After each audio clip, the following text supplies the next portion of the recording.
गरीब दुनिया में भूखा बरहना यानी बेलिबास और भूख से गरीब मरेगा नहीं, मगर मालदारों के हाथों में मरेगा।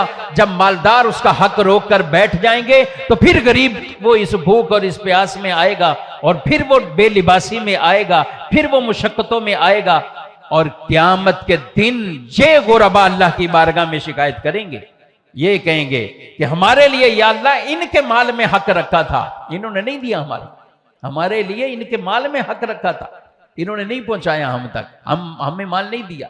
इसलिए शरीयत ने ज़कात के खास चीजें ही वो शरीयत ने खुद बयान कर दी है।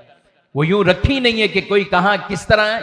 इन्नमा सदकातु लिल फुकराई वल मसाकीन, कुरान पाक में 10वें पारे में अल्लाह तबारक व तआला ने इन ज़कात के मसारिफ और जिनको देनी है ज़कातें, उनको खास बयान ही वहां फरमा दिया। नफली सदका आपका जहां दिल करे देते रहें। आप ज़कात के अलावा अमाउंट खर्चते हैं, जहां दिल करे जितना चाहे देते रहें। लेकिन जब ज़कात के मामलात आते हैं तो ये जिम्मेदारी ये उसी मालदार की जिम्मेदारी है जिसके पर ज़कात गए, उसको अपनी ये जिम्मेदारी निभानी है, और किस अंदाज से अपनी ज़कातों को कहां खर्च करना है ये उसकी बड़ी जिम्मेदारी बनती है।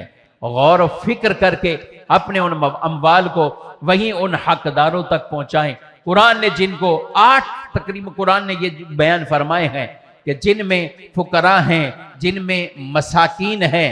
फकीर वो होता है आम मांगने वाला पेशावर फकीर की बात नहीं, शरीफ फकीर यानी जिसके पास कुछ न कुछ हो लेकिन इतना ना हो कि 52.5 तोले चांदी के बराबर उसका अमाउंट पहुंच रहा हो, न हाजत से जायद ऐसा कोई साजो सामान, न और ऐसी कोई चीजें, इतना नहीं है कि वो खुद ये साहिब निसाब इस तौर पर बन रहा है, तो वो होता है फकीर शरी।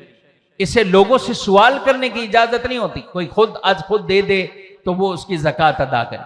और मिस्कीन तो वो हैं जिनके पास खाने के लिए ना हो, अभी एक वक्त खाया तो अगले वक्त के लिए ना हो, इसके लिए लोगों से सवाल करना भी उसके लिए हलाल होता है, और वो सवाल करके मदद भी मांग सकता है अगर उसकी कैटेगरी ये इसमें आता है।